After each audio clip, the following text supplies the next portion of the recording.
Yo la team, c'est Clément, j'espère que vous allez bien. Moi, ça va très mal. Voilà, je vais pas vous mentir. C'est aujourd'hui ma pire réception PSA. C'est incroyable, il fallait que ça tombe sur moi comme d'habitude. Bah allez, on va pas se plaindre, toujours rester positif. Juste, j'en profite pour vous dire que on a restock les gars des KMC enfin sur le site. Beaucoup nous ont demandé. Cardcity.com, ça s'affiche juste en bas. Donc voilà, on en a reçu enfin du Japon. On n'en a pas beaucoup, donc les gars, n'hésitez pas à les commander assez rapidement parce que voilà, on va pas en avoir très très longtemps. Sur ce, les amis, on se retrouve tout de suite, mais vous connaissez, on commence. Jingle, bang!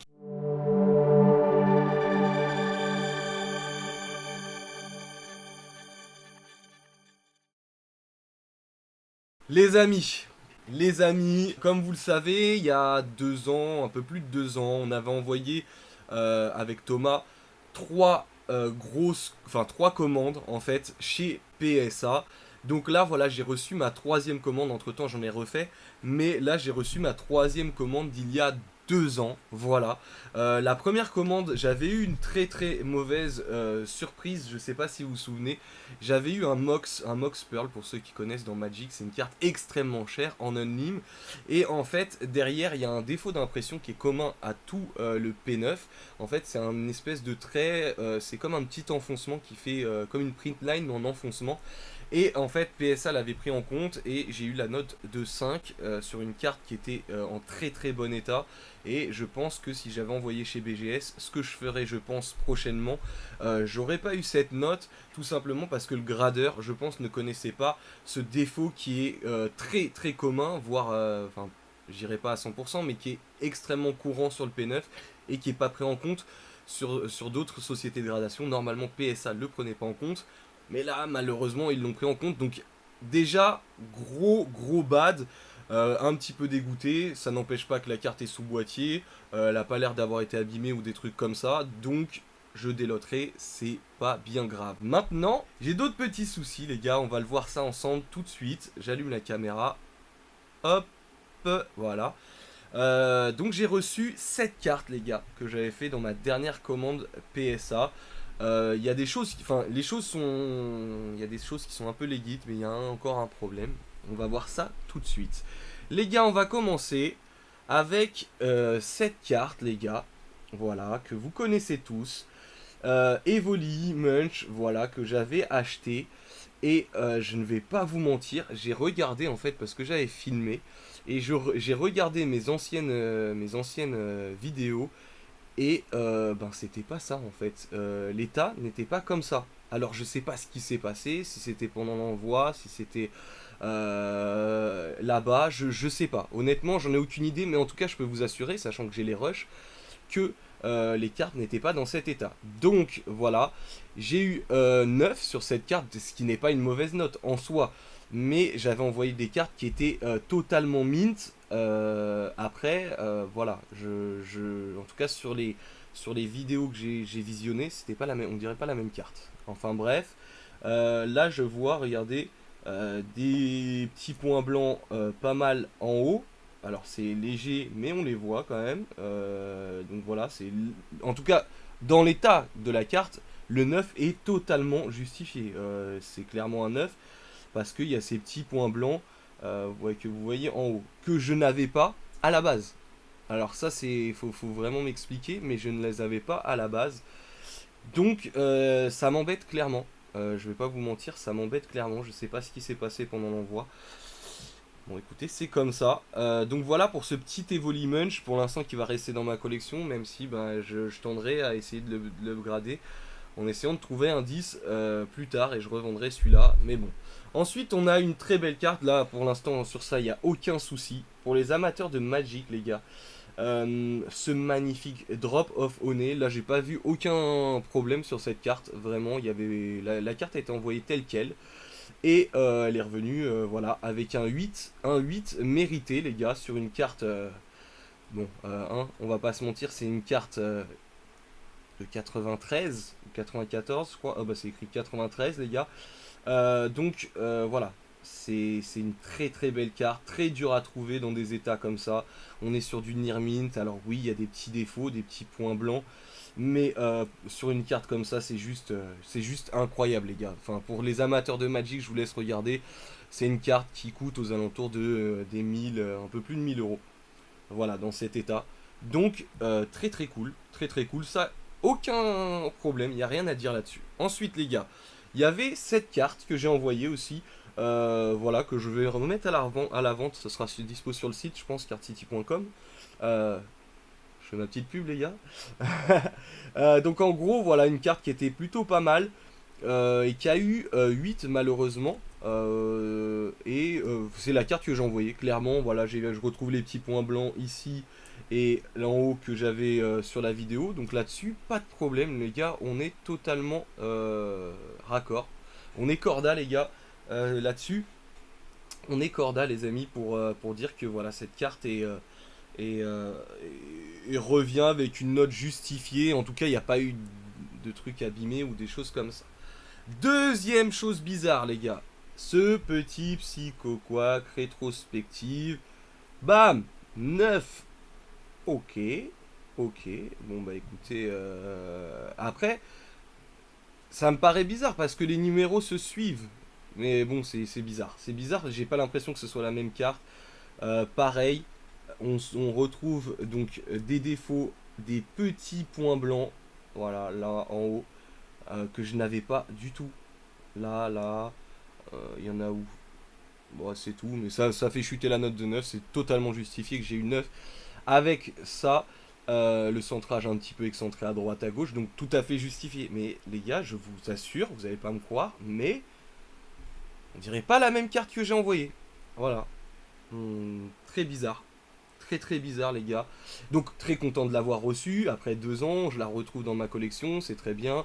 Ça va bien avec le petit Evoli. Pour l'instant, je vais le garder. Mais c'est un petit peu embêtant. C'est un petit peu embêtant. Ensuite, on avait cette carte-là. Earthcraft. Voilà, une carte qui revient 9. Donc très bonne note. Très très bonne note pour du Magic. Hein, on va pas se mentir. Très bonne note en anglaise. Enfin, voilà, c'est clairement une très belle carte qui va rester pour le coup dans ma collection. J'en ai d'autres que j'ai en loose que je mettrai en vente sur le MKM.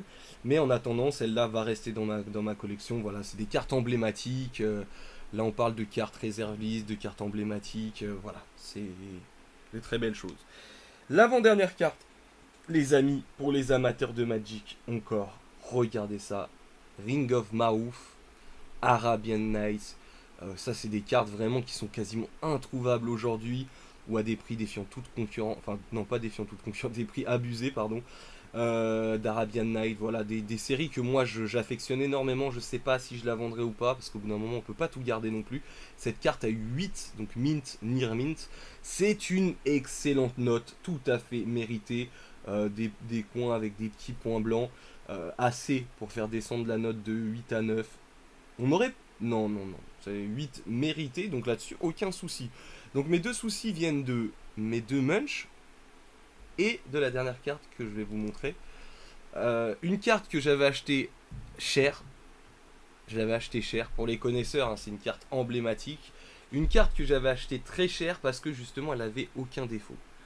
Aucun défaut. Je vous présente, mesdames et messieurs, une carte emblématique de Magic. Une carte du P9, les amis. Donc, je vous laisse regarder les prix, hein, c'est juste incroyable. En international collector, collector, je sais plus, c'est quoi? International édition, pardon. C'est collector édition, international édition, excusez-moi. Voilà, donc cette carte a eu 7. Encore un P9 qui a une... C'est pas une mauvaise note, mais c'est clairement pas la note que j'aurais voulu, sachant que cette carte, quand je l'ai reçue, j'ai la vidéo, elle est mint. La carte est mint vraiment. Alors après, elle aurait peut-être pas eu 10, ok, on est d'accord. Mais voilà, elle aurait eu 8 ou 9, clairement. Et 8 ou 9 sur ce genre de carte, ça passe de beaucoup à beaucoup. Hein. C'est d'ordre des gros step up. Hein. Et encore, elle aurait eu 10, c'est un step encore plus haut. Donc c'est problématique. C'est très très problématique. Donc j'ai regardé la carte, les gars. Je me suis dit, qu'est-ce qui se passe? pourquoi j'ai une carte qui a cette note. Et en fait, c'est très simple. Alors, vous allez peut-être pas le voir. Alors, c'est léger. Mais moi, je l'ai vu directement. Bon, je le vois. Alors là, sur le coin droit, en haut, la carte. Alors, c'est petit, hein, vous allez me dire, c'est très petit. C'est très petit, mais la carte a été pliée. Alors oui, c'est le problème de ces cartes, de ce set, parce que c'était des cartes qui étaient à bord carré en fait.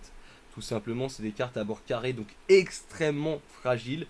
Mais j'avais acheté cette carte extrêmement chère pour justement qu'elle soit vraiment parfaite et en espérant avoir un 10 tout simplement. Et en fait, je me retrouve avec une carte où le bord, le coin en haut, là, alors je sais pas si vous allez voir bien, le coin en haut en fait il est plié, voilà.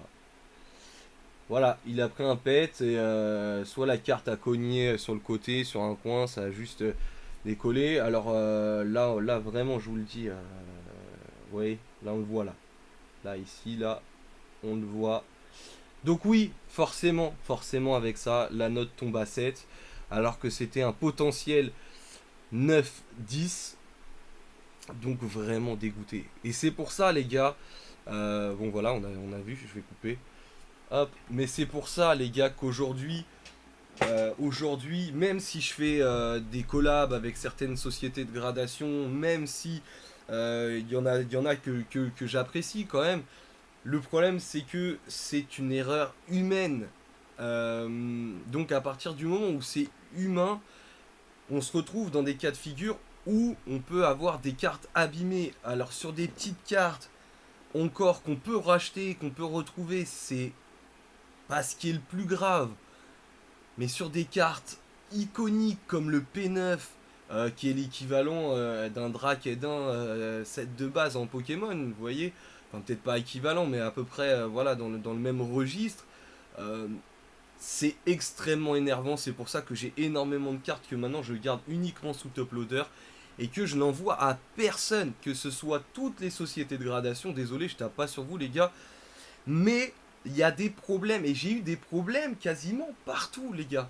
Vous allez voir une prochaine vidéo, vous allez être choqués les gars, mais il y a vraiment des problèmes partout. Alors aujourd'hui, on fait confiance à qui? PSA qui est censé être la référence sur le sujet, les gars. On est sur sur une référence.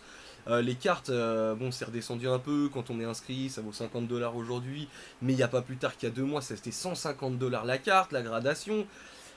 Euh, voilà, moi je vous dis, je suis un peu dégoûté sur cette vidéo. Vraiment, je vais pas vous mentir. C'est des cartes, moi je suis gros collectionneur, vous le savez, hein, comme moi. Et je pense que je me mets à la place de toute façon, n'importe quel collectionneur, vous mettez à sa place. Quand vous avez une carte abîmée, même une V, j'ai envie de vous dire, ça fait chier. Voilà, vraiment ça fait chier, donc c'est mon petit coup de gueule. Je suis pas énervé ou autre, voilà, elle est sous boîtier ou autre, mais elle a une valeur, bien évidemment. C'est pas une mauvaise note, bien évidemment, mais moi je suis dégoûté. Sachant que voilà, j'ai la vidéo, j'ai la preuve, les gars, que la carte n'était pas cornée. Je la tourne dans tous les sens, je la vois, la carte, il n'y avait pas de problème. Les munchs, pareil, il n'y avait pas de point blanc. Donc je me demande ce qui se passe dans les bureaux. Je vais pas dire du mal de PSA parce que dans au moins 75-80% des cas, tout se passe très bien. Ça reste le leader français, le leader du monde en termes de gradation avec BGS, on va pas se mentir. Mais voilà, forcé de constater que j'ai eu un problème et c'est pas, ça m'arrive beaucoup en ce moment. Et c'est un gros problème parce que quand on est pro, on a des grosses charges, des grosses taxes. Imaginez-vous, on paye des cartes très chères. Si c'est qu'après, quand on les grade, en fait, elles deviennent moins chères parce qu'il y a des défauts qui sont faits directement dans les sociétés. Et en fait, on peut faire confiance à qui? Alors, est-ce que c'est la société? Est-ce que c'est l'envoi? Je sais pas dans quel domaine ça a été abîmé. La seule chose que je sais, c'est que ça a été abîmé. Alors oui, ça les bords carrés, c'est beaucoup plus fragile. Ouais, certes, mais quand on regarde déjà, regardez la carte, elle bouge. Vous voyez, elle bouge dans la case. Donc ça, c'est pas... Voilà, c'est... Dans ce cas-là, si ça bouge, mettez un sleeve, je sais pas. Comme BGS le font. Moi, personnellement, ok, ça perd de la pureté en termes de vision. Voilà, mais ça évite les micro-rayures quand la carte bouge dans le boîtier. Voilà, et là, clairement, ben, je suis un peu, je vous avoue, sur une carte emblématique comme ça, je suis dégoûté. Voilà, je suis dégoûté. La dernière fois, le Mox, il me la grade très bas par rapport à un truc, parce qu'à mon avis, comme je vous ai dit, ça doit être vraiment une nouvelle personne, pas quelqu'un qui connaît Magic, qui a gradé. Vraiment, vraiment pas, parce que c'est une ligne que vraiment, vous, si vous connaissez Magic, vous savez qu'il y a des espèces de print line un petit peu enfoncées, mais ça c'était directement à la découpe et lorsque les cartes étaient print. Et ça, ils le prennent pas en compte chez BGS, même chez PSA, normalement. C'est pour ça que j'avais envoyé. Mais j'ai l'impression que les grosses cartes, dès que ça dépasse un gros montant, ils sont extrêmement difficiles et ils veulent plus accorder des notes soit légitimes, pour pas faire monter un peu la population, soit on se retrouve avec des cartes abîmées. Voilà, c'était mon petit coup de gueule d'aujourd'hui. En tout cas, ben, écoutez, ça fait partie du jeu, ça fait partie de la vie. En tout cas, ils peuvent aller 1-1 pour que je leur envoie mon Black Lotus. Parce que là, c'est pas possible. Je retrouve un Black Lotus dans cet état, ce serait n'importe quoi. Maintenant, c'est les règles du jeu. Je les ai acceptées. La preuve, j'ai renvoyé encore des cartes chez eux. Parce que ça reste PSA. Et dans le temps, ben voilà, vous savez, hein, le TCG est un business, c'est une collection. Et c'est vrai qu'avoir des boîtiers PSA, c'est gage de qualité. La carte là, ben, elle a eu 7, mais elle vaut 7 maintenant dans cet état-là. Dommage. Elle aurait peut-être pu avoir 9 ou 10. Du coup, je sais pas. Est-ce que je la vendrai? Est-ce que je la garderai? Je sais pas trop. Voilà. En tout cas, j'espère que cette vidéo vous a plu. N'hésitez pas à interagir dans les commentaires. Dites-moi si j'abuse. Si ça vous est arrivé, mais j'ai eu beaucoup de retours sur des trucs qui sont arrivés comme ça. Voilà. J'espère en tout cas que vous avez apprécié cette vidéo. N'hésitez pas à nous suivre, hein. Bientôt un énorme concours qui arrive. Normalement, mais c'est en train de se faire de plus en plus, donc ça devrait voir le jour. Je compte vraiment sur vous pour le petit pouce bleu et le commentaire pour le référencement. C'était Clément, votre humble serviteur du TCG. A très vite. Bam.